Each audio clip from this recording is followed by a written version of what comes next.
తిరుపతి గోవిందరాజస్వామి ఆలయంలో భద్రతా లోపం కనిపించింది. ఏకాంత సేవ తర్వాత ఆలయాన్ని మూసివేసిన టైంలో ఓ ఆగంతకుడు ఆలయం గోపురం పైకెక్కి హల్చల్ చేశాడు.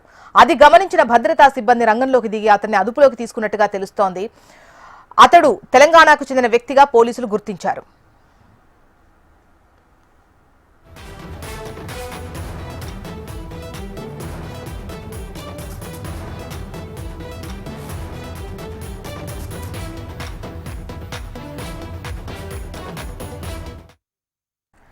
తిరుపతి గోవిందరాజస్వామి ఆలయంలో భద్రతా లోపం కనిపించింది. ఏకాంత సేవ తర్వాత ఆలయాన్ని మూసివేసిన టైంలో ఓ ఆగంతకుడు ఆలయం గోపురం పైకెక్కి హల్చల్ చేశాడు. అది గమనించిన భద్రతా సిబ్బంది రంగంలోకి దిగి అతన్ని అదుపులోకి తీసుకుని పోలీసులకు అప్పచెప్పినట్టుగా తెలుస్తోంది.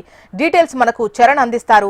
చరణ్, ఆ వ్యక్తికి సంబంధించినటువంటి వివరాలు కానివ్వండి, లేదంటే అసలు ఎందుకు ఎక్కాడు, ఏంటి, మద్యం మత్తులో చేశాడా, లేదంటే మతి స్థిమితం లేక చేశాడా, లేదంటే వివాదానికి కారణం అవుదామని చేశాడా, దీనికి సంబంధించి పోలీసులు ఏం చెబుతారు, డీటెయిల్స్ ఎలా ఉన్నాయి? తిరుపతి శ్రీ గోవిందరాజస్వామి ఆలయంలో ఇవాళ జరిగిన ఘటన అయితే ఒక్కసారిగా కలకలం రేపింది. ఎవరైతే మద్యం మత్తులో ఉన్నటువంటి వ్యక్తి, అతని పేరు తిరుపతి.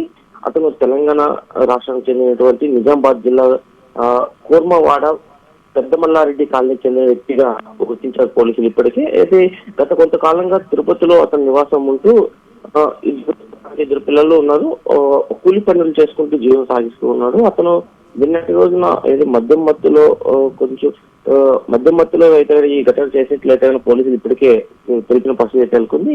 అయితే రాత్రి సమయంలో మద్యం మత్తులో అతను ఆలయంలో చొరబడి అయితే ఆలయం గోపురం పైకి వెళ్ళి అక్కడ ఉన్నటువంటి కలశాలను పట్టుకొని అక్కడ కూర్చున్న ఘటన మనం విజువల్స్ చూస్తున్నాము. అక్కడ అతను ఎంతసేపటికి కూడా పోలీసు అధికారులు వారిని కిందికి దిగమని చెప్పినప్పటికీ కూడా అతను వినకుండా అయితే పోలీసులతోనే వాగ్వాదాన్ని దిగిన పరిస్థితి నెలకొంది. అతనికి కేవలం మద్యం బాటలు ఇస్తేనే కిందికి దిగుతాను, కనీసం 90 ml మద్యం తనకిస్తేనే దిగుతాను అని చెప్పి పోలీసులతో వాగ్వాదం దిగారు. అతన్ని అక్కడ ఉన్నటువంటి పోలీసు విజిలెన్స్ అధికారులు కావచ్చు, పోలీసులు కావచ్చు, ఫైర్ సిబ్బంది చాకచక్యంగా అతన్ని ఆలయం గోపురం పై నుంచి కిందికి తీసుకొచ్చే ప్రయత్నం చేశారు. అతను అనంతరం అతను తీసుకొచ్చే క్రమంలో చెప్తున్నాను, తను మద్యం మత్తుల పైకి వెళ్ళానని చెప్తారు.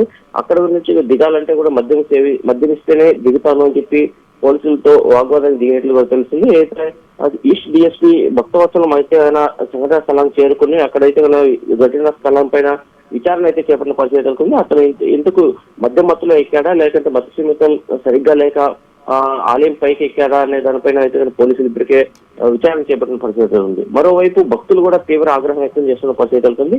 తిరుపతిలో ప్రధాన ఆలయం అయినటువంటి గోవిందస్వామి ఆలయంలోనే భద్రతా సిబ్బంది ఇలా ఉంటే ఇంకా వేరే ఘటనలు జరిగితే ఎలా ఉంటుంది అన్న దానిపైన అయితే భక్తులు అయితే తీవ్ర ఆగ్రహం వ్యక్తం చేస్తున్న పరిస్థితి నెలకొంది.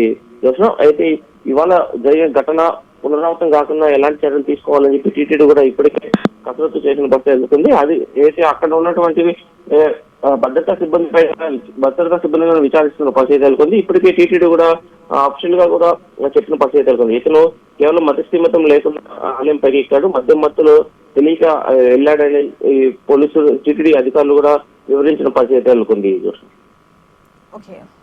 రైట్ చరణ్.